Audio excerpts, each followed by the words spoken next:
labanan ng banta ng COVID-19 sa ating bansa, mahalaga ang kooperasyon ng bawat isa. Ang pananatili sa loob ng bahay ay isa sa pinakasimple pero pinaka-epektibong paraan para hindi kumalat ang virus. Kunwari, ikaw ang tuldok na ito. Malusog ka at malakas. Lumabas ka ng bahay. Ang hindi mo alam, may nakasalamuha ka ng may COVID-19. Tandaan, mahirap malaman kung sino ang may virus, pero madali itong maipasa sa iba. Pwedeng naipasa na pala niya ang virus sa iyo nung umubo siya, o bumahing. O baka naman ay nahawa na dahil humawa kayo sa parehong bagay na kontaminado. Ngayon ay mayroon ka na rin COVID-19. Isa ka ng carrier na makakahawa sa iba. Dahil maaaring ilang araw pa bago lumitaw ang sintomas na ubo, sipon, hirap sa paghinga, at lagnat. Pwede ring wala kang nararamdamang sintomas, ngunit nakakahawa ka pa rin. Pag-uwi mo sa bahay, maaari mong mahawahan ang iyong pamilya. Kasama na rito ang lolo at lola mo o ang mga magulang mo na may edad. Sila ang may pinakamahina na depensa laban sa virus. Ang mga may sakit sa puso, diabetes, high blood, at iba pang pre-existing conditions, at mga buntis, mahina ang panlaban sa COVID-19. Kapag na-infect ang taong mahina ang immune system, posibleng magkaroon siya ng malalang karamdaman at kailanganing dalhin sa ospital. Sa patuloy na paglabas ng bahay at pagpunta sa pampublikong lugar, tinatayang maaari kang makahawa ng 3 pang tao at sila makakahawa ng mas marami pang iba. 20% ng mga nahawa ay maaaring maospital at dadami ng dadami ito habang mas kumakalat pa ang virus. Bukod sa dumaraming COVID-19 patients, marami pang ibang may sakit ang nasa mga pagamutan. Ang mga pasyenteng malubhang-malubha na ang karamdaman, hindi na maaasikaso. Wala ring lugar para sa mga pasyenteng may ibang karamdaman. Kaya nating iwasan ang patuloy na pagkalat ng COVID-19 kung iisipin natin ang kapakanan ng iba. Kailangan nating isipin at kumilos na parang bitbit na natin ang virus para hindi ito kumalat pa sa iba. Sundin ang social distancing. At hanggat maaari, manatili sa loob ng bahay. Kung talagang kinakailangang lumabas, panatilihin ang 1 metrong layo sa ibang tao. Maging malinis din sa katawan at sa kapaligiran. Parating maghugas ng kamay gamit ang sabon at tubig. At i-disinfect ang mga bagay na madalas hinahawakan. Ang mahalaga, mapabagal natin ang pagkalat ng COVID-19 para mas kakaunti ang mga kailangang magpa-ospital at mabawasan ang mga Pilipinong magkakasakit. Magiging epektibo lamang ito kung mananatili tayo sa bahay. Sundin ang social distancing. Isang maliit na sakripisyo para sa buhay ng kapwa nating Pilipino. Tulong-tulong tayo. Let's beat COVID-19.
Kaibigan, alam mo na ba kung ano ang mga karaniwang sintomas ng COVID-19? Ito ay ang mga sumusunod: lagnat, pagkapagod, at dry cough. Habang sa ilan naman ay sipon at baradong ilong, sore throat o diarrhea. May ilan naman na wala pang sintomas, pero pwede pa rin nilang maipasa ang virus sa iba. Kung ikaw ay nasa mga lugar kung saan kumakalat ang COVID-19 o kaya may close contact sa mga naong kumpirmadong may COVID-19 o sa mga nag-aalaga sa kanila, ipagbigay alam ito sa health worker sa inyong barangay. COVID-19, kayang-kaya nating tapusin.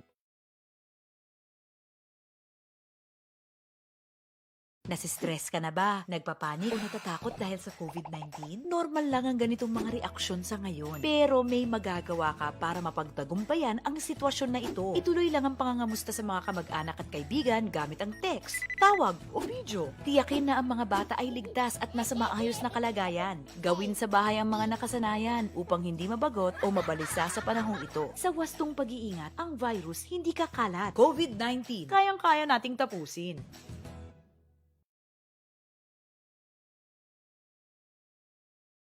Labanan ng COVID-19, ang kailangan natin ay tama at totoong impormasyon, hindi fake news. Huwag ka agad maniniwala sa nababasa at naririnig. Ang pagkalat ng mga maling paniniwala tungkol sa COVID-19 ay nagdudulot ng panik, takot at maling desisyon. Laging i-double check kung saan nanggaling ang nabasa o narinig. Maging mapanuri at i-share lamang ang tamang impormasyon.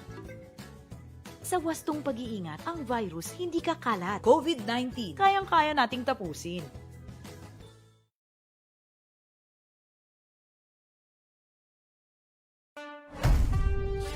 Patuloy pa rin ang laban natin sa COVID-19. And together, we can beat the solution. B. Bawal walang mask. I. Isanitize sa mga kamay. Iwas hawak sa mga bagay. D. Dumistansya ng 1 metro. A. Alamin ang totoong impormasyon tungkol sa COVID-19. Protektahan natin ang sarili at mga mahal sa buhay. B-I-D-A. Be the solution sa COVID-19.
Isang magandang gabi sa inyong lahat. Nandito po ulit kami sa isa na namang episode ng Alaga Health Live. At ngayong gabi napaka-espesyal po ng ating episode dahil sineselebrate po natin ang National Cancer Survivors Day. Yan. At bilang selebrasyon na ito ay kasama natin ang iba't iba nating mga panauhin na kampeon ng cancer care at of course ang ating mga resident medical experts. Yan. So isa-isa po natin silang ipakikilala sa inyo ngayon. Of course, kilang-kilala niyo na po siya. Nakasama po natin siya sa ating mga previous episodes. Let's give it up for Dr. Joan Rifareal. Hi Doc Joan, kumusta po?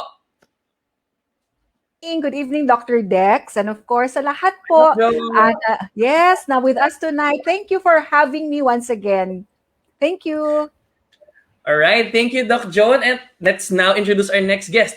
She is actually one of the major champions when it comes to gynecologic cancers, no? Gynecology, oncology. And she is none other than Dr. Ces Llave. Hi, Doc. Kumusta po? Hello. Hello, everybody. Thank you very much for the honor of inviting me in Alaga Health. This is my first time. So I am very excited for tonight. I am a gynecologic oncologist, actually. Thank Perfect. you. Perfect na perfect. So, kita natin, ang dami natin mga medical specialists today. And to add to that, no, we are going to be joined by our Alaga Health resident primary care physician, Dr. Gia Roderos. Hi, Doc Via. Hello, Doc Dex. Hello, Doc Ces, Doc Joan. Good evening po sa inyong lahat. At sa lahat po ng ating mga manonood sa Alaga Health Live, good evening po sa inyo. Excited po ngayon kami na talakayin ang lahat tungkol sa cancer. Hopefully, marami naman tayong matututunan, no, Doc Dex, kasi bigatin yung mga bisita natin today. That's definitely true, no? We're very happy to have them with us today. And they will be patched in later during the show. We will have Dr. Dustin Cruz, our radio oncologist, or the one who's going to be answering questions about radio oncology. And at the same time, by message, makakasama din natin si Dr. Gia Sison, our occupational medicine specialist. Yan. But of course, since Alaga Health Live to, hindi lang po mga medical specialists ang kasama natin. Of course, kasama natin ang ating mga advocacy champions when it comes to cancer care. First of all, let us welcome to the show for the first time from Kythe Foundation as well as the Philippine Alliance of Patient Organizations or PAPO. Let's give it up for Miss Girly Lorenzo. Hi, Doc. Hi, ma'am. Hi, good evening.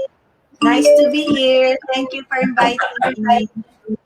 Always a pleasure, ma'am. And of course, joining her, another standard bearer of sorts when it comes to cancer care advocacy in the Philippines, none other than Miss Cara Alikpala. Miss Cara Alikpala. Yes, hi, ma'am. Kamusta po? Health at sa mga kapwa kong there you cancer go. survivors. Good evening. Yes, she's representing Cancer Coalition Philippines as well as ICanServe Foundation, two organizations that are really leading the charge when it comes to cancer care advocacy in the Philippines. And of course, unfortunately, she won't be able to join us, but hopefully we'll be able to hear a message from her during the show. We are hoping to have with us Ma'am Menchie Auste. But the show must go on, so let's get to it. Let us now check our first segment for tonight, the Alaga Health Live Checkup. So, shoot.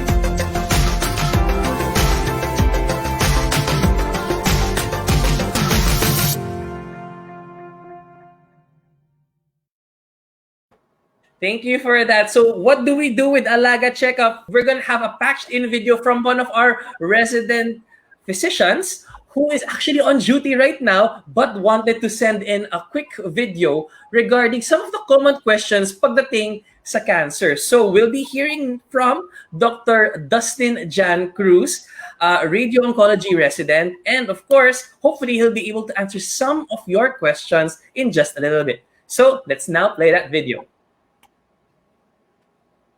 Magandang araw po sa inyong lahat. Ako nga po pala si Dr. Dustin Cruz, isa pong resident physician sa Radiation Oncology and isa pong Happy National Cancer Survivors Day po sa inyong lahat. Nandito po ako upang sagutin ang ilan sa mga common or kadalasang mga katanungan tungkol po sa cancer. Mga tinatawag natin na frequently asked questions. Yung unang tanong po, Dok, kapag may bukol ba, cancer na ba kagad yun? Ang sagot po dito ay hindi. Kasi po, meron po tayong mga tinatawag na mga benign na bukol at siyempre meron din nga po ng mga malignant o mga cancerous na bukol. Paano po malalaman kung cancer po ba ang bukol na yan?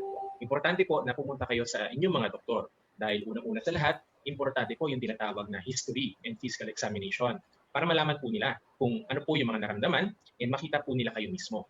And then nandito po rin mismo yung tinatawag natin na diagnostics. Pag sinabi pong diagnostics, nandyan po yung mga imaging na tinatawag natin tulad ng mga X-ray, ultrasound, CT scan, at MRI. Pero isa po sa mga pinaka-importante sa lahat ay yung tinatawag na biopsy. Kasi ito po talaga yung sigurado or definitive na magsasabi kung cancerous po ba ang bukol o hindi. Ang biopsy po ay yung pagkuha ng maliit na sample ng bukol, no? At tinitingnan po ito sa ilalim po ng mga microscope at sa mga laboratorio upang malaman kung cancerous nga po ba o hindi. So, ang sagot po dito sa tanong na ito ay hindi. Hindi po basta-basta cancer lahat ng bukol sa ating katawan. Dok, kapag may cancer ba, ibig sabihin ba nun, may taning na ako or nabibilang na lang ang mga araw ko? Ang sagot po dito ay hindi pa rin. Bakit po? Kasi sa panahon po natin ngayon, no, kumpara po dati na hindi pa masyado advanced sa mga pag-aaral at mga discoveries pagdating sa lunas sa cancer, ngayon po, no, marami na tayong mga treatment na binibigay. At pag nagkaroon ng cancer ang isang pasyente, ang tinatawag natin na prognosis, no, or yung tagal or yung survivability ng isang pasyente ay nakadepende po sa maraming bagay. No? Unang-una na dito is anong klaseng cancer ba ang meron ka? Anong stage mo na ngayon na nakita ka ng doktor? At iba pang mga patient factors na tinatawag natin tulad ng edad, performance status o yung lagay ng pasyente, nakakapaglakad pa ba, nakakain ng mabuti, etc. So, hindi mo kagad masasabi, no, na may taning na ang isang pasyenteng may cancer. Dahil sa panahon nga po nito, ngayon, no, marami na pong mga pasyente ang tuluyang gumagaling sa cancer kumpara po dati. So, ang sagot po dito, hindi agad mo masasabi na may taning na or nabibilang na lang po ang inyong araw, no, pag may cancer. And lastly, no, Doc, paano ba may iwasang magka-cancer? Actually, lahat tayo, no, ay merong tsansa, no, na magkaroon ng cancer. Bata man, middle age, at lalo na ang mga nakatatanda. Lahat tayo ay may chance ang magkaroon ng cancer. Ngunit, may iwasan natin ang cancer sa pamamagitan ng unang-una sa lahat, ito, common to, yung pagpigil sa paninigarilyo. Dahil established naman na sa lahat ng pag-aaral na ang paninigarilyo ay nagkukos ng tinatawag natin na lung cancer. Nandiyan din po ang pagkain ng mabuti, ng healthy lifestyle, exercise, and nandiyan din po minsan ang bakuna. Magandang example nga din po dito ay yung sa cervical cancer or yung cancer sa kwelyo ng matres. Meron pong bakuna na naibibigay para po maiwasan or mabawasan yung tsansa na magkaroon po ng tinatawag na cervical cancer.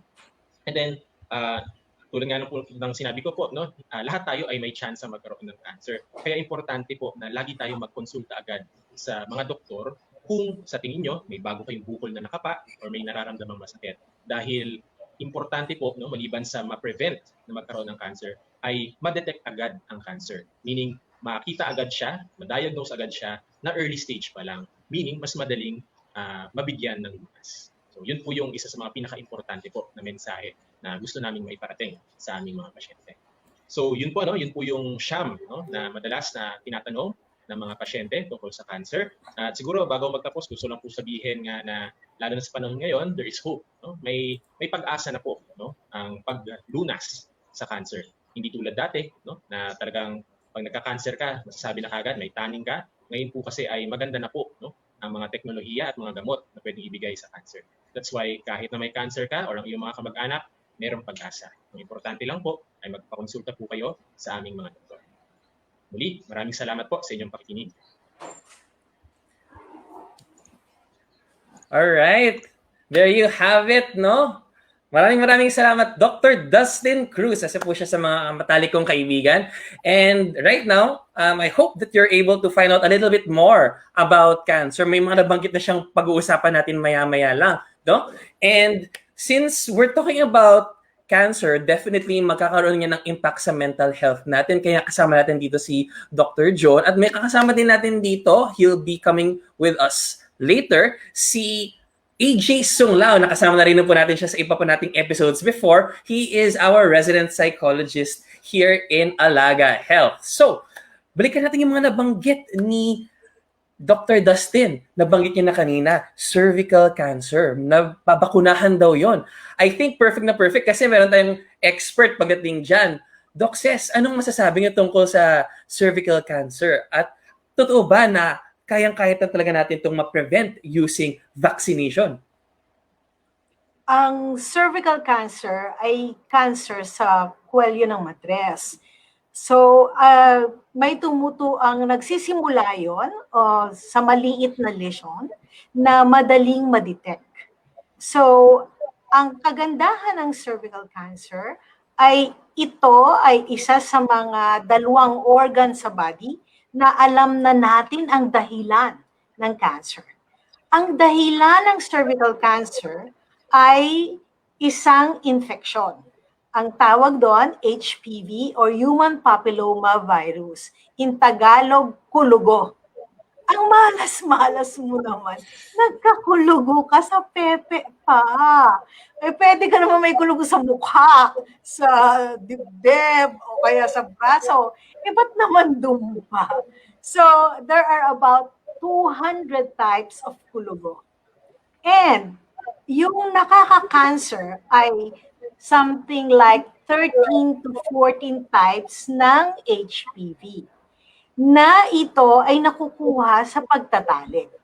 So, you don't necessarily have to have penetration para makuha mo yon. Pwedeng skin-to-skin contact na naglakad yung virus papunta sa loob ng pepe, no? Or it can be walang direct penetration. Basta may contact, yun lang ang importante.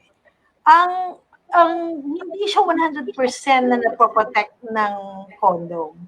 Kasi kung gusto mo ma-protect 100%, kailangan lagyan mo ng raincoat ang buong katawan mo. Kasi pwede naman fingering, pwedeng ibang stripe para makapasok dun sa loob ng genital organs. So, ang advantage po ng cervical cancer, alam na natin ang cause. Na alam na natin ang dahilan at merong bakuna para ito ay mapigilan. Ang bakunang to ay best binibigay at age 9 to 14 years old when the woman has not yet been exposed to sexual contact. Prophylactic yun, prophylactic, hindi siya therapeutic. So, kung meron ka ng cancer, hindi na pwede. Ang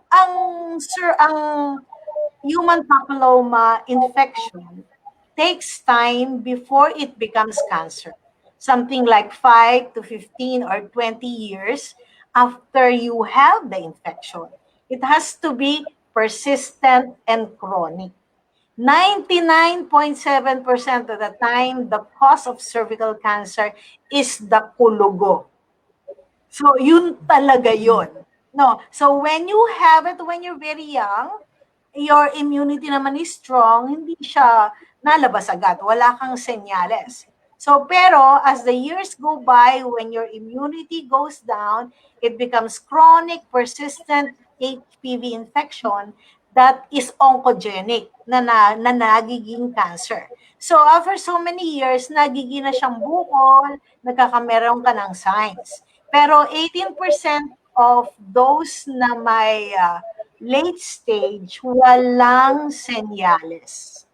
So, it's very important na ikaw ay ma-screen para ma-pick up bago ito maging cancer. Kasi from 5 to 15 years bago ka magka-cancer eh.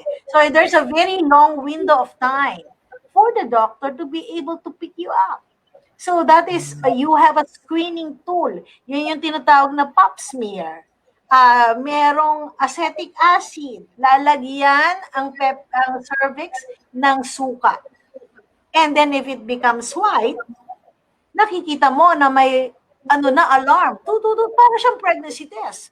Pag pinag-test mo, positive, yung babae, boom-boom na pala. Ganon din ang acetic acid.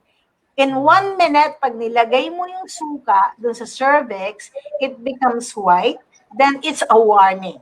It's a warning na baka meron ka na doon nagsisimulang cancer. Kaya kailangan tingnan ka ng doktor, kailangan ba yung i-biopsy, kailangan ba yung gamutin lang, baka infection lang yun. Diba? So, and yung pap smear na matagal na yung ginagamit, kaya lang mahal. Pero may bago ngayon na tinatawag na biochemical test or HPV DNA test. That's the best test. No, and you can repeat it after 5 years, 3 to 5 years.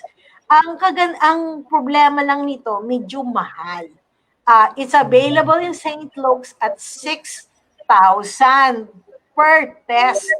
So, kung ang hirap mo, paano naman yun? So, doon ka na lang sa acetic acid, yung suka. Or the conventional pap smear, which will be around 1,005. Pero kung sa Asian, 2,005 yun. Pero kung ang gagamitin mo yung liquid-based na pap smear, mas mahal yun. Mga 2,005 yun to 3,005. Pero the best is your HPV DNA testing.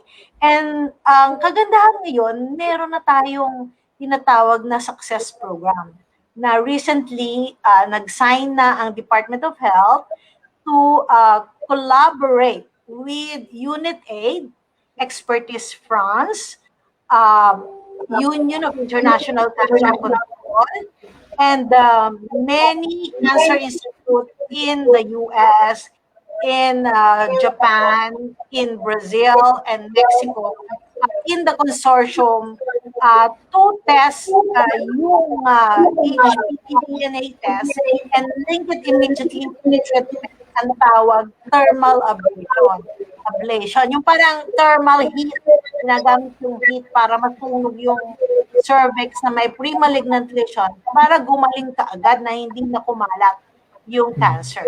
Kasi if you are in the pre-malignant stage, your chances for cure is 100%. If you are in stage 1, your chance for cure is 86 to 93%. But if you are stage 4, your chances to be cured is only 15%. Kaya importante ma-diagnose ka early, ma-pick up ka agad na may nagsisimula ka ng lesion.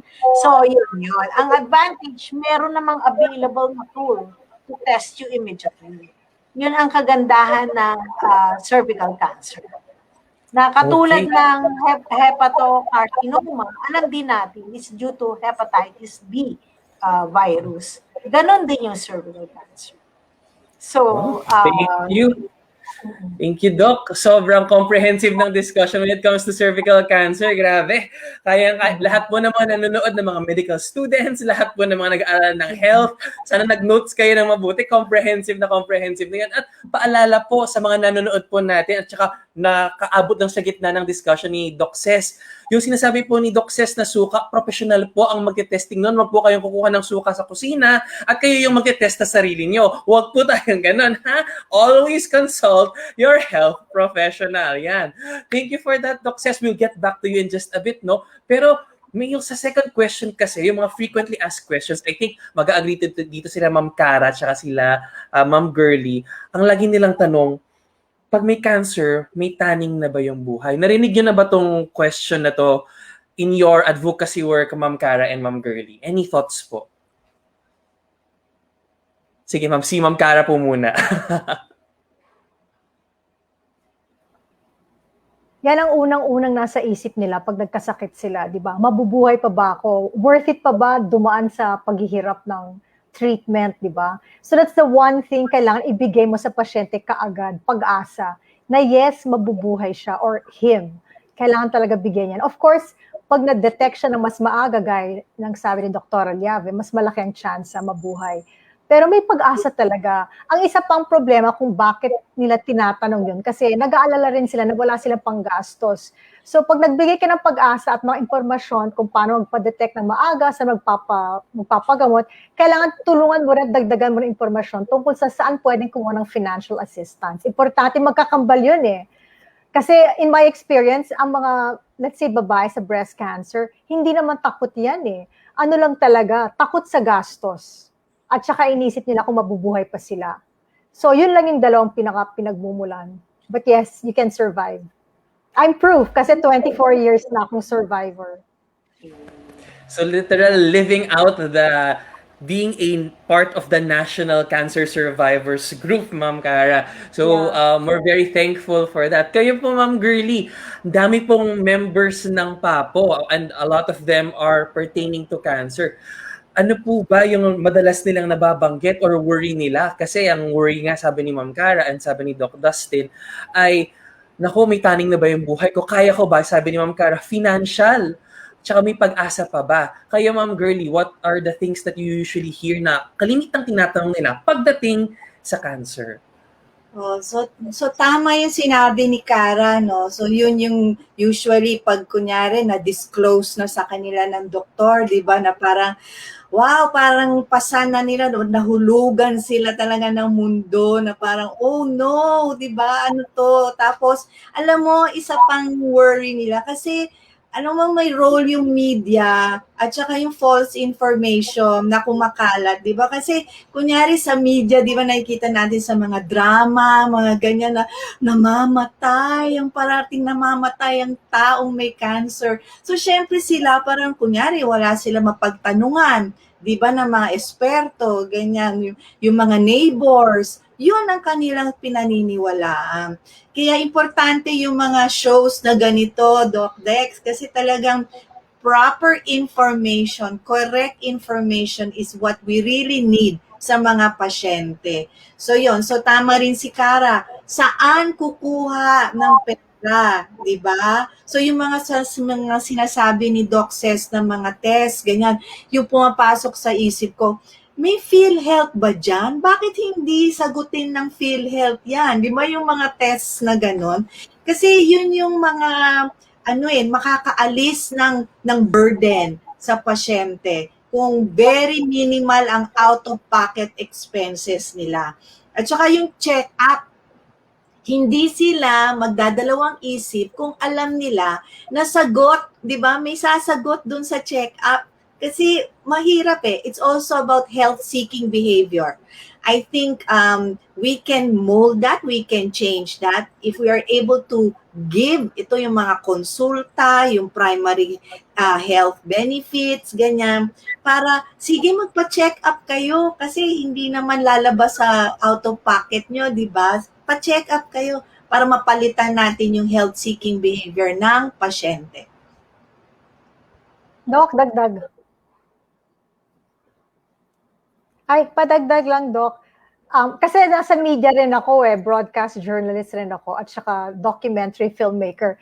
Dagdag ko lang sa sinabi ni Girlie, guilty rin kami sa media, parang hindi lang yung cancer patient na mamatay sa drama, laging kontrabida siya. Kailangan yung masama, laging mamamatay sa cancer, parang pinarusahan kami. Wag naman ganon, di ba? Hindi naman nila kasalanan. And then, to the other point, yung may taning ang buhay, ako against ako sa ganyan. I mean, I'm sure mga doktor medyo masasabi nila hindi gano'ng katagal. Pero yung may taning, hindi ako naniniwala kasi hindi, nasa Diyos yan eh. Maraming tinaningan na humaba pa yung buhay, lalo pa nga humaba eh. Like ako sinabihan pa nga na hindi ako magkakaanak. So, may anak ako ngayon, 20 years old. So, wag ka kumontra sa Diyos. Try your best. So, always give hope. Walang taning-taning. Ako yung ganyan.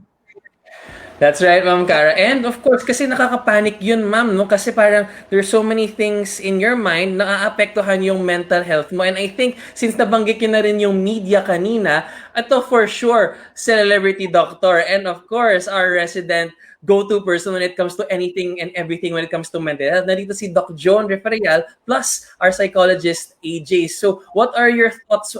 Paano ba nakaka-apekto yung notion of cancer to the mental well-being of someone who has cancer or potentially as a family member ng taong merong cancer? Kasi it's not just a single person disease. It will affect the whole family. So any thoughts, Doc Joan and AJ, for mental health? Yes, AJ, ikaw na, or ako muna? Ako muna, Doc Joan. Okay, sure. Yeah, thank you very much for sharing, Ma'am Cara, and of course, Ma'am Girlie. Yeah, in fact, no, na-mention na ni Ma'am Cara and Ma'am Girlie kanina about the worry, fear, anxiety about finances, the course of treatment, and of course, recovery and remission rates. Yeah, in fact po, kami po in the Philippine Psychiatric Association, we always advocate it's to be yung management po ng cancer to be a multidisciplinary approach. Nakasama po lagi, we give equal importance to the psychosocial aspects. Give equal importance to this. So, kasi usually kasi ang perception din is igamutin, no? Treat the cancer itself, but sometimes nakakalimutan din na there are in fact a lot of mga psychosocial factors which can also affect, no, yung the management and the outcome, quality of life, no, very important yon, of the patients who are going through cancer. Let us always remember na in fact sa start pa lang ng pre-diagnosis pa lang, hindi pa talaga na-diagnose, nag-start na doon, no? Yung mga worry, fear, pangamba. Kasi because of that uncertainty, no? May mga feelings of, ano ba to? What am I going through? Itong mga simptomas, ano na bang nangyayari? So feelings of uncertainty, there is also that loss of control kung may mga diagnosis na or diagnostic tests, parang nawawala na, no, yung control natin sa mga pangyayari, and it can of course, no, cascade to mga normal or common reactions like depression, anxiety, especially pag nasabi na, no, ang specific na diagnosis, at hindi lang to nakaka-affect sa mismong the patient who is going through this process, but pati na rin yung mga loved ones, kasi sila din, no, they form part of that very important na social support system for the patients, and sila din apektado din sila kasi syempre nakikita nila no, kung nalulungkot po ang kanilang loved one who is going through this, sila din, they're also affected, and everyone in fact, lalo na sa atin, no, na very tayo, close-knit ang ating mga family, so lahat talaga, no, lalo na mga caregivers, loved ones, friends, and families. And let's always remember din po, no, na pag ang isang individual ay na-diagnose, no, with cancer, may mga normal talaga po, no, na grieving process, which is normal. Kasi grieving process meaning pag nalaman kasi natin, no, na may threat to our health. Kasi health ito, no, health-related na threat. Dumadaan po talaga tayo sa normal, no, na proseso ng grieving, which would include, number one, shock pa yun, no? So may denial stage pa, and then it can move to anger, no? Yung galit tayo, pwedeng galit tayo sa Panginoon, galit tayo sa mga doktor, i-question natin yung diagnosis ng mga doktor, or bargaining, no? Na parang, Lord, sana gumaling na ako and I will do my best to change, etc. Or to, again, what was mentioned earlier, mga simptomas po ng depression, or yung tipong nag-isolate na tayo because slowly, no, nafe-feel na natin po yung impact of the medical problem. But all of this is really, no, mas maganda pagdaanan natin itong mga stages na ito, because nakakatulong to hanggang sa umabot tayo doon sa acceptance phase, kung saan ay mas nakikita na natin, no, kung ano ang meaning of what was happening, of what is the ano ang naidudulot nito, no, ang meaning and purpose nito sa ating buhay. Kaya yeah, very important po sa multidisciplinary approach or a team effort po sana, and kasama lagi po doon ang mental health and psychosocial support. Thank you for that, Doc Joan. And just to add lang, no, and I'll be speaking from one as a psychologist, another as a family member of a cancer survivor. So my dad is a cancer survivor, colorectal cancer, in remission na siya. And tama talaga siya sabi ni Doc Joan na it's really a whole systems approach, multidisciplinary, but also it boils down a lot to communication, especially early on. Dahil nga, diba, proseso ang cancer, proseso ang recovery, proseso ang paggaling dito. Na from the moment you find out to every form of treatment, every side of it, whether it's chemo, whether it's surgery, na these kinds of communications are so powerful and important. Lalo nga na, as na-mention nga kanina, na not everything in media is positive, and sometimes even family or even friends, community that mean well might not necessarily do it well. Like, it's very common for people to ask na, ano bang bisyo mo? Kaya ka nagka-cancer? Ano bang ginagawa mo? They're trying to find the root, pero that's not necessarily helpful. And really, when someone's going to cancer, it's really just finding that support. Dahil, and this is one of the things why mental is so important, is because it does affect diba, yung outlook natin, yung energy natin, or sometimes even our immune system, depending on how much that goes. And in cancer, it's really a marathon. Now you really want to keep your energy up, your health up in all aspects. Kasi nga, you want it, lalo na if, for example, one session of chemo hits harder than the others, or something happens outside of cancer dahil di na naman may cancer ka, the rest of your life stops. as what was mentioned earlier, there are other issues like financial, maybe your work is affected, maybe your ability to be with your family is affected, to do what you love is affected. So it's really just trying to keep this going. And as a son specifically of as a cancer survivor, it's also just understanding on ano bang pwede ko gawin. And this is where really support groups and good internet resources and of course your own support system will come in. And this is why I think for example, I came from Ateneo and Kythe was a very good resource na even though I was already graduate from there, talking to friends who were from that organization was really supportive because they know how to really communicate and how to really give support to people in this space. So thank you for that, Dr. Gurley. All right. So we're just going to have a very short intermission because paganda ng paganda yung usapan natin. Ang dami pong nanonood ng live ngayon. This is being simulcasted on multiple Facebook pages and that includes, of course, Hello Dr. PH, Aquaran Talk, of course, the Alaga Health Facebook page, and so many others. But for now, it's time for a very quick Alaga Health update. So, roll it.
All right, so that was a very quick introduction of Alaga Health. No, we are a digital health social enterprise and hopefully you'll gain access to the Alaga Health app soon. So paano nga ba natin gagawin to? How exactly do we make it happen? So here is a very, very quick run through of how you can register for the Alaga Health app. So hopefully you can see my screen right now. Yan. So this is what will happen when you go to the alagahealth.com website. Then you just scroll, and then you can see here, may animations pa tayo dyan.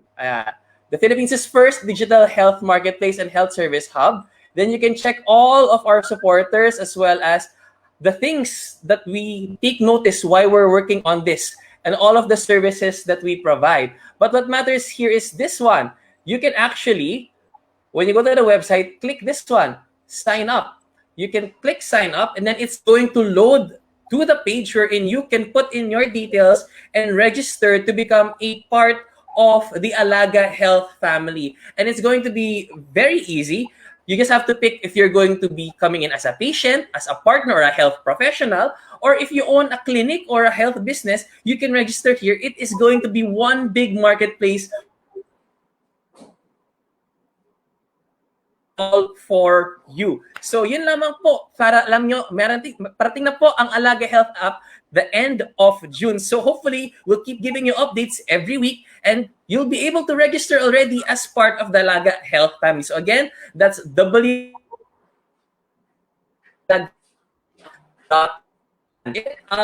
perhaps we can jump back into our conversation, no?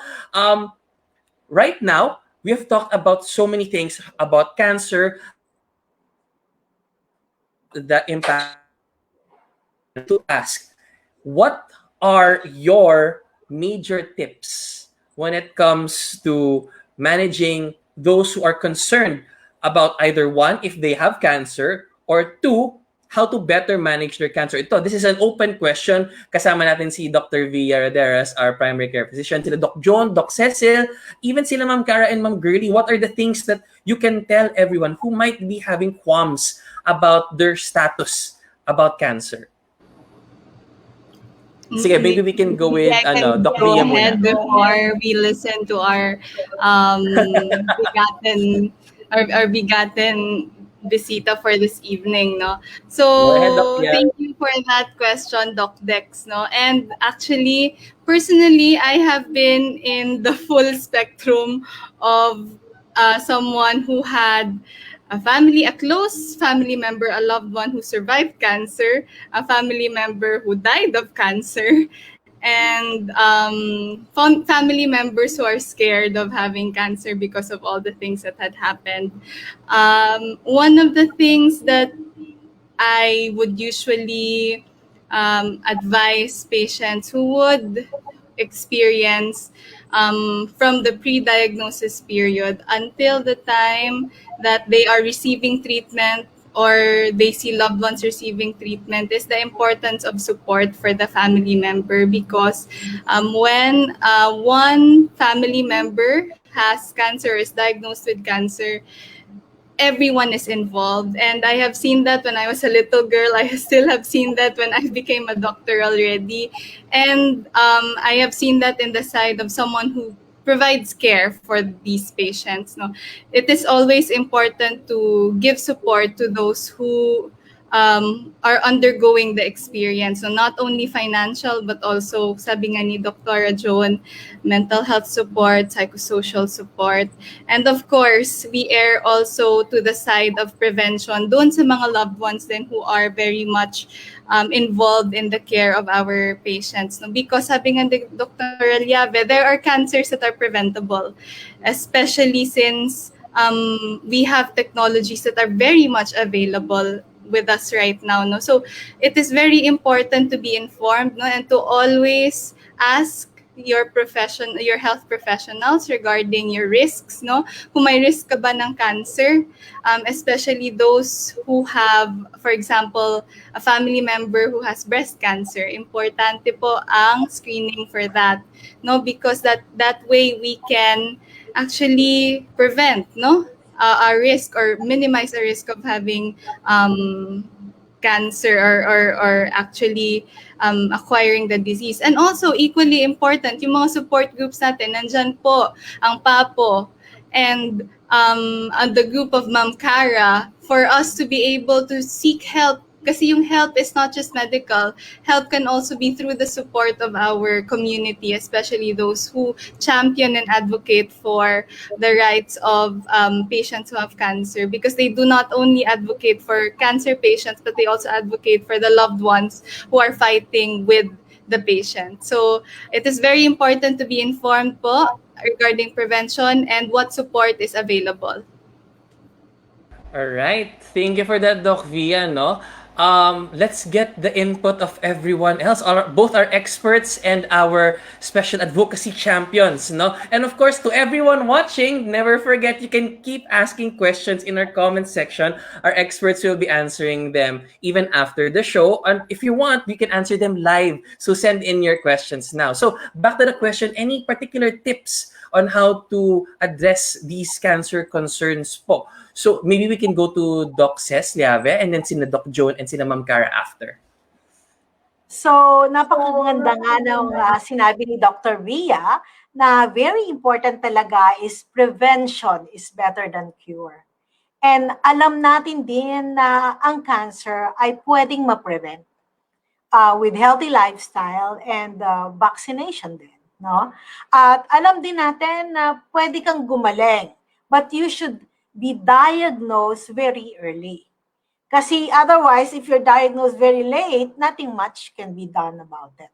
So, screening is very, very important. Sa breast, 20 years old ka pa lang, kapain mo na yung dede mo. Every month, 1 week after the mens, kapain mo na kung may bukol doon. So, you yourself should be the first one who should be knowledgeable. Kaya kailangan nga, elementary pa lang, tinuturuan na natin ng health. So yung education is very important. The media is also very important. We know that. Cara and Girly had seen that through the years with their advocacy. Na it's very important that everybody is informed, especially the women and the loved ones of the women, yung mga lalaki. Kailangan i-encourage nila yung mga asawa nila. Otherwise, wala namang mangyayari kung hindi yun gagawin. So, and we also see that when the woman reaches the age of 40, kahit wala kang nararamdaman, mag-annual check-up ka. Kaya nga, yung mga sa corporate world, may HMO, di ba? Kasi your bosses want you to be healthy para productive ka. Kaya every year, may check-up yan from here down to the toe. Huwag niyong kakalimutan. Above the breast, di ba, Cara? Up and down. Up and under. So, importante, yung nakakalimutan, mag-pelvic exam. Yung nag-i-speculum exam, may nangyayari na pala sa loob. 18% of the stage 4, walang sintomas. Nagigitlan na lang sila, ang laki na ng bukol, ang laki na ng cancer, kasi hindi napipick up or hindi nararamdaman. So, prevention is very, very important. So, yung screening ang very important. Kahit wala kang nararamdaman, at the age of 40, go! Executive check-up from hair down to the toe. Huwag kang papayag na pa nagpa-examine ka sa doktor, inuubo, ang titingnan, ilong, baga. Yun lang. Tapos yung pala, kaya pala inuubo, meron ng metastasis sa lungs na nanggaling sa cervix. Merong ganun eh. Or, hindi tiningnan yung, dinudugo, tiningnan lang yung pepe. Pero may bukol na pala dito sa leeg. Metastatic na pala yun. So, pag ikay magpapatining sa doktor, make sure, titingnan ka pa mula ulo, hanggang leeg, dede, hanggang sa dulo ng iyong kuko. Para siguradong na-check ka. It should be a complete check-up, hindi yung bara-bara lang. And very important, ang ganda ng mga sinabi ni Dr. Joan tsaka ni AJ about mental health. Very important yung mental health. Kasi yung spiritual therapy is very good. Importante yun eh. Marami sa mga may cancer, most of them hindi naman namamatay sa cancer. Namamatay sa nervyos. At saka yung mga comorbidity. Kaya importante yun, no? Tama, ma'am. Right. Okay. So yun, ang number 1 is love yourself. At pag nagka-cancer ka naman, ang importante is number 1 is acceptance. Number 2 is making the most of our lives. So, yun. Ang importante talaga din yung support. I think that those are the most important. Thank you, Doc Ces. Comprehensive talaga, no? So, I forgot, Dex. May latest study kami on the cost of cervical cancer. Na-found out ng studying yon, recently lalabas na yon, ay 1.5 million ang initial amount na magagastos mo when you are diagnosed with cervical cancer. Ang PhilHealth, ang total lang nabibigay sa'yo, around 180 to 200,000. Z package pa yon, di ba? So parang napakaliit. 1.5 million, initial lang yun. Kung magre-record yung cancer mo, pabalik-balik, progressive, hindi ka gumagaling, and then talagang mauubusan ka ng pera. Million talaga ang gagastusin mo. So parang kailangan siguro para talaga yung cancer coalition should push na yung mga Z packages should be more than 200,000 or 250,000 Ma'am Cara daw. Yes, diba? Pero tingnan mo naman, katiting lang yun sa initial expense na 1.5 million. Yun lang, kailangan. Bigat talaga. Ang bigat talaga. Ma'am Cara, may request daw si Ma'am Ces, si Doc Ces. We have to work on getting that package up. And Doc Joan, for sure, very worried kasi so any Ma'am Cara, Ma'am Girly, Doc Joan, and even AJ, any thoughts po regarding everything that Doc Ces mentioned a while ago? Ang dami, very rich. Sige, si Ma'am Cara, kasi mention siya ni Ma'am Ces kanina, ni Doc Ces. Yeah, another tip, no, I mean, I agree with everyone, don't wait to get sick. Kailangan alamin mo lahat ng pwedeng malaman. Sa lahat ng sakit na pwedeng dapuan, pwedeng dumapo sa'yo, unfortunately. So I think even in schools, when they teach it, kailangan practical knowledge. Di ba, parang kumbaga, kahit hindi ka business major, turuan niyo naman ako paano mag-file ng tax, paano mag-manage ng money ko. Ganon din yung sa sakit, hindi lang basta the anatomy, the ganon.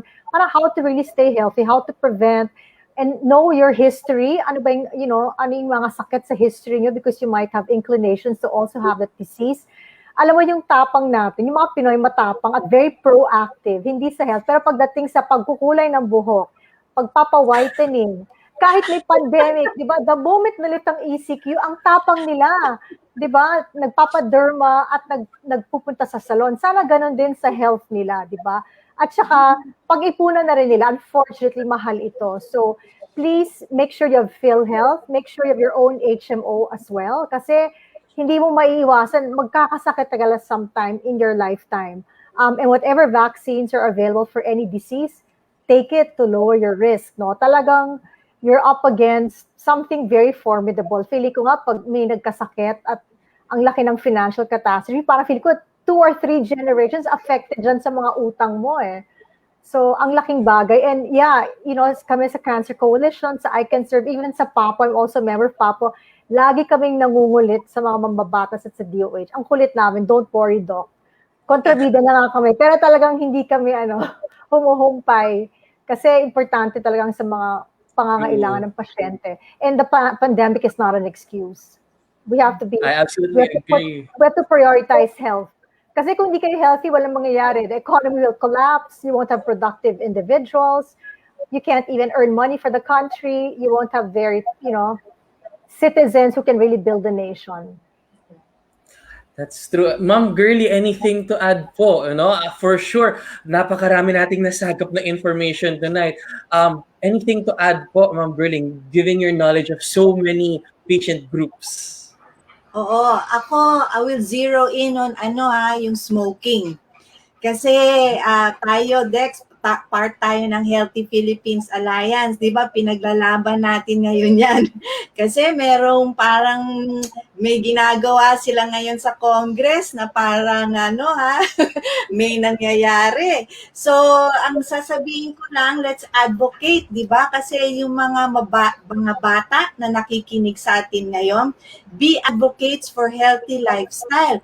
Pag si mommy, si daddy, si kuya, o relatives yon nagsusmoke, pakisabi sa kanila, hey, stop smoking, di ba? Kasi I value my health.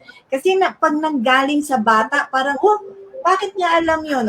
Nakinig ako dun sa Alagang Health, di ba? So, kailangan talaga, let's advocate na stop smoking. At saka, i-enforce talaga yung mga policies on smoking, di ba? So, at saka yung mga nagtatry na may mga magic na nangyayari ngayon sa Congress, di po ba? We are watching you. Okay? We are watching you. Hindi po kami papayag na may mga singit-singit o derivatives of smoking na ang gusto nyong ipasok dyan. So, I think doon ako mag-zero in next. So, please, let's advocate for stop smoking. No Yes, smoke. definitely. I'll add Doc Lecton very quickly sa sinabi ni Ma'am Girly. Yeah, because I just recently lost a very, very dear person to me because of lung cancer. And it's because a big factor of it is smoking. You'll never really know until it hits you. So really, please stop smoking because you'll never know. Hindi mo siya mafe-feel unless it happened to you or to your loved one. So please, ayaw namin pagdaanan nyo yung hirap, yung sakit, the pain of it all. And encourage your loved ones, your family members to really prevent the sickness that smoking gives and stop smoking na po. Yes, Ma'am Girly, support kita dyan. All right, perfect. And of course, health live na information ako, napakaraming magpapanik na sila at kakabahan, their mental health will be potentially compromised. Any tips, Doc Joan, AJ? People are in lockdown and people, particularly those who are taking care of cancer patients, at the same time potentially worried about their own health, a lot of things can be running through their mind. Any advice and tips po when it comes to mental health and cancer care? Doc Joan and AJ, any thoughts po? Yeah, oo. Ako, just 3 lang, no? 3 pabaon na tips, di ba? 3 lagi ang favorite number ko, na? So first is, of course, acknowledge. Very important to acknowledge lahat ng emotions po, no? Na pwedeng pagdaanan natin, be it takot, fear, worry, lungkot, etc. Pati nasa, not just the patients, but pati ang family. These are all very valid na emotions, of course, no, because of the this very life-threatening na illness or medical problem. Number 2 po, ask for help if really needed, no. So wag matakot po or wag mahiya to ask for help.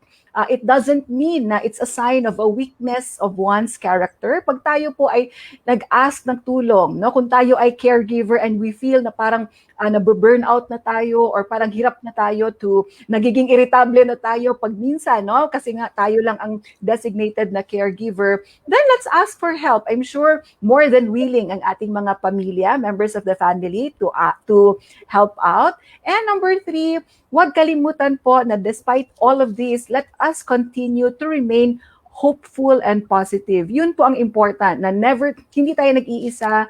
Hope is always available.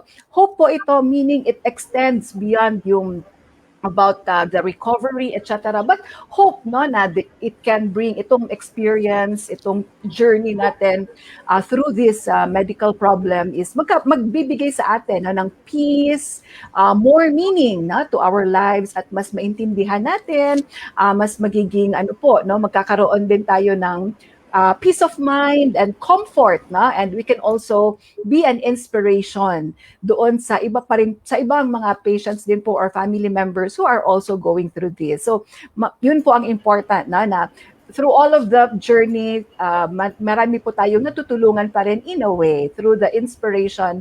Now we are able to show them, no, or share to them.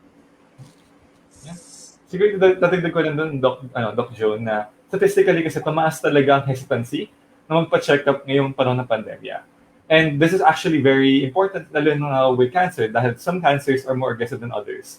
And so it's so very important na if you feel something, and totoo naman, yung takot, valid yan. And sometimes you think na, kaya ko naman yan. Diba nga kasabi ni Ma'am Kaya na matigas ulo natin pagdating sa health. Na if naramdaman tayo hindi tama, and parang sa kutob natin, alam natin na ay hindi lang to normal na sakit or sakit ng katawan or issue, get checked. Kasi lalo na ngayon na tumataas ating reliance to online resources, we go to a WebMD, Healthline, all these resources, and while that's good, it's still better to ask a professional. Especially dahil diba, wala namang test na kayang gawin ang ating mga online websites, we really have to get ourselves checked. Dahil as much as the fear and the sense of panic that we have na bakit may cancer tayo, mas mabigat at mas nakatakot pa rin talaga ang magka-cancer talaga. So really, we want to be preventive in this sense, and as much possible, diba? Parang usapan lagi yung cancer and hope. It's still better na sana mabutan natin ng cancer bago pa ito maging cancer, bago pa ito lumala. So yeah. Thank you for that, AJ. Perfect. Yeah.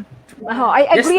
Last na lang, Dr. Dex, no, to just add to AJ, correct yun, no? So if you feel po na talagang parang nakakaapekto na siya, no? Yung red flags kasi, para pumunta na po tayo, no, again sa mga mental health professionals, yung mga red flag is, most importantly, pag ito po ay nakakaapekto na sa ating adherence to the treatment regimen na nire-recommend ng ating oncologist, ng ating mga surgeons, or ng OB. So, pag nakakaapekto na siya, no, sa adherence natin sa treatment protocol, so mas maganda masuri, no, kasi baka may underlying na mental health concerns po na pwedeng ma-address para magkaroon po no ng understanding of what really is happening po. Kasi again, let's look at it from a holistic pa rin na point of view. Kaya always po ang ina-advocate namin ay multidisciplinary approach or a team approach in helping our patients in their journey towards recovery, remission, and healing. Alright, thank you for that, Doc John. And buti na lang sobrang perfect kasi while Alaga Health is here to give you health services anytime, anywhere, in every way, meron po tayong kaakibat naman pagdating sa pagkuha ng medically validated information, and they are actually our partners. So I hope you can see my screen and I'll be showing you their website right now. So this is Hello Doctor. They are our partners, no? And as you can see, you can go to the hellodoctor.com.ph website. And if you go there, you can see some of the medically validated articles written here. For example, what are the common risk factors of cervical cancer? Ito, medically reviewed by one of the consultants that I had the pleasure of learning from when I was in training in medical school. Yan. And you can still see here, what are the common risk factors? You can see DNA mutation, important facts about DNA, HPV, mga nabanggit natin kanina. Again po, wag po magsasariling test ng suka sa bahay. Yung test po na yon ay ginagawa ng health professional, no? So makikita po natin dyan medically validated information, and you can actually trace all of this back to the health professionals that certified that it was correct. Ayan, what you need to know about HPV. They even have these advertisements here, no? And some pop-ups for you to learn more about them. And even risk factors, yan. Mga nabanggit in this webinar alone, no? Cigarette smoking, yan, weakened immune system, diet. So makikita natin, and of course, ini-echo nito yung advocacy natin kanina to get tested. Ayan, so with that being said, I hope you can also visit our partners in Hello Doctor PH. Yan. So let's get back to our discussion. Actually, look at the time. It's almost 9 o'clock, and I think it's time for our wrap up. So let's get it on and play the video. Wrap up time.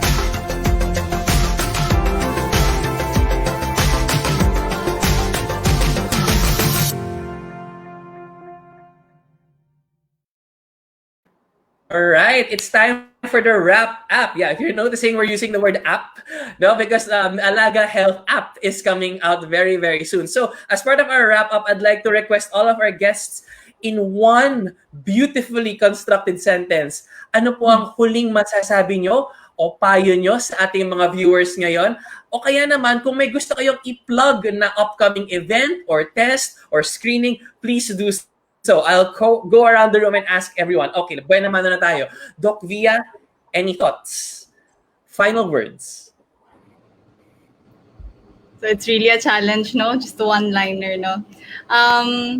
For those who are, especially those who are suffering from cancer, hope and help is always available whenever you need them, anytime, everywhere, in every way.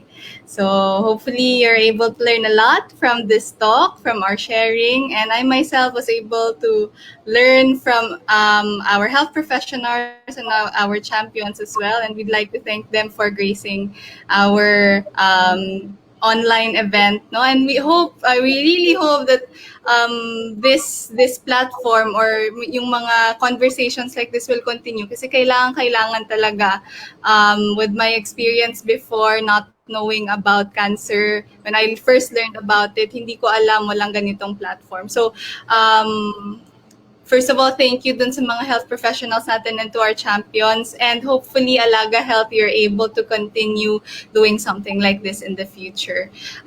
Stay safe. Thank you so much. And always remember that hope is always available. All right. Thank you for that, Doc V. And actually, I'm looking through the comment section. I've seen here in one of our partner pages, ang sabi ng isang patient, magtatanong sana ako, kaya lang sinagot na nilang lahat. So congratulations to our expert team for being able to anticipate some of the questions of our viewers today. Okay, punta naman tayo kay AJ. Any thoughts? Final words? Actually, as Bia said, it's actually challenging na one-liner. Pero siguro the best that I can put it is, and ito yung pinupukpok sa akin ng doctor ng father ko, because my brother and I attend his checkups, that there is really no, it's better to be early than late. especially with getting yourself checked up, especially with early history. Like for myself and my family, we have history of certain cancers. So that's really important to keep that in mind, especially as you grow up. Lalo na nga, diba, lalo na our body goes through so much stress, so much changes around this time. So if you can start treating your body better and getting yourself checked up earlier, please do so.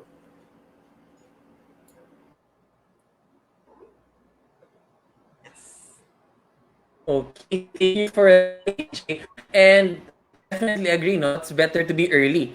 And as someone who has gone through the process and survived and thrived, no, Ma'am Cara, any final words po for our viewers tonight? Yeah, marami nagtatanong sa akin how to treat a cancer patient. And what I always tell them is, don't treat a patient as if he or she were a patient. Don't treat that patient as if he were dying or dead. Don't give up on that patient. Tao pa yan. Treat them the way you would from before. And as a patient, despite the physical inconvenience and suffering, we go through a beautiful spiritual journey. It's a purification process talaga. It's something everyone should go through, but I think it happens to us sooner, those who get really sick. Well, actually, a lot of people are going through it during the pandemic. And I just want to say the biggest fear to cancer is not really death, but having led a life without meaning. Thank you for having me, Doc. Thank you, Ma'am Karen. I hope this is the beginning of a beautiful partnership between us, the Cancer Coalition, and of course, ICanServe Foundation. Yes, thank you, Ma'am Kara. And of course, let's ask now, Ma'am Girly, final thoughts. Ano pong masasabi nyo? This is a very rich discussion and it was a pleasure to have you with us tonight. So, Ma'am Girly, final thoughts po. Thank you talaga for having us. So, sa mga pasyente dyan na wala pang support group at naghahanap at medyo lost, pwede ho kayong i-contact ang PAPO, onevoice at papo.org. Tapos, yung aming Facebook, Philippine Alliance for Patient Organizations. At siguro pwede namin ho kayo i-direct sa mga patient support groups na pwedeng makatulong sa inyo. Kasi you should not travel this journey alone. People are here to help. Andyan yung mga experts natin na mga doctors at andito rin ang mga kapwa-pasyente na who are willing to help patients. Patients helping patients.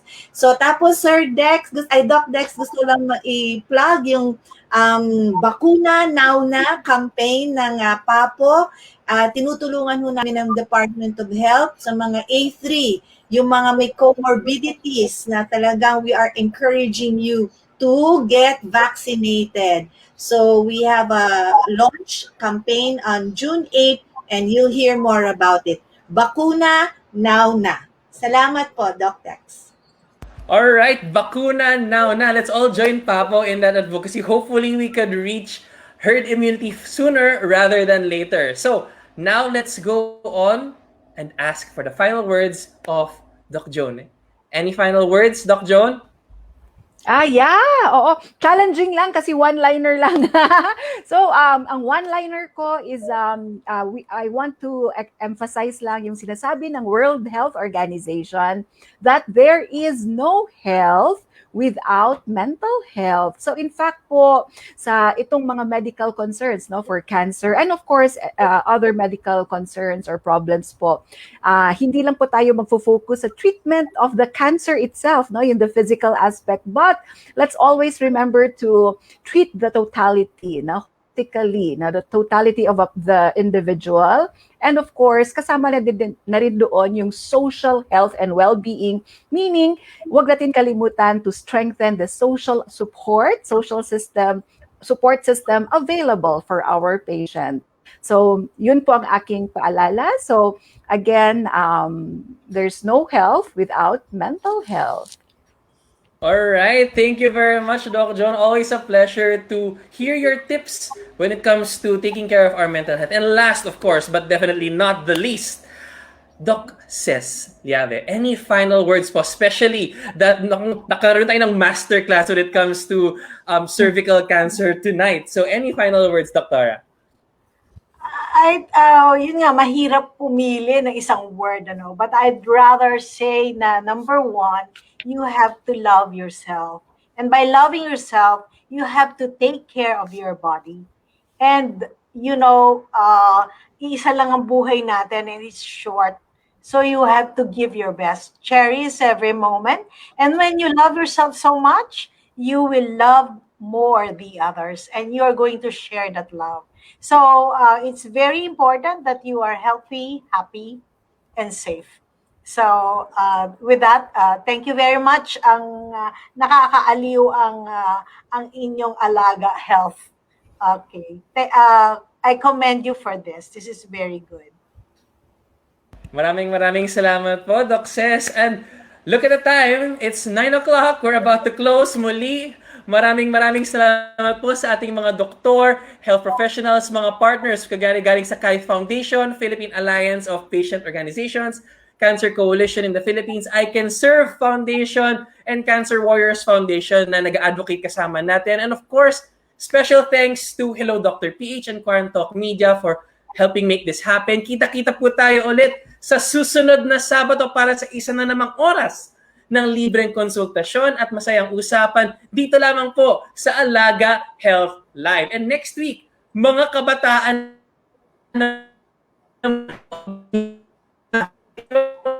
National Safe Kids Week and even National Dengue Week. And now, to end, I wish you all to always stay healthy, stay safe, because healthcare is very important and we hope to give you healthcare anytime, anywhere. Ito po ang Alaga Health Live. See you next week. Bye guys.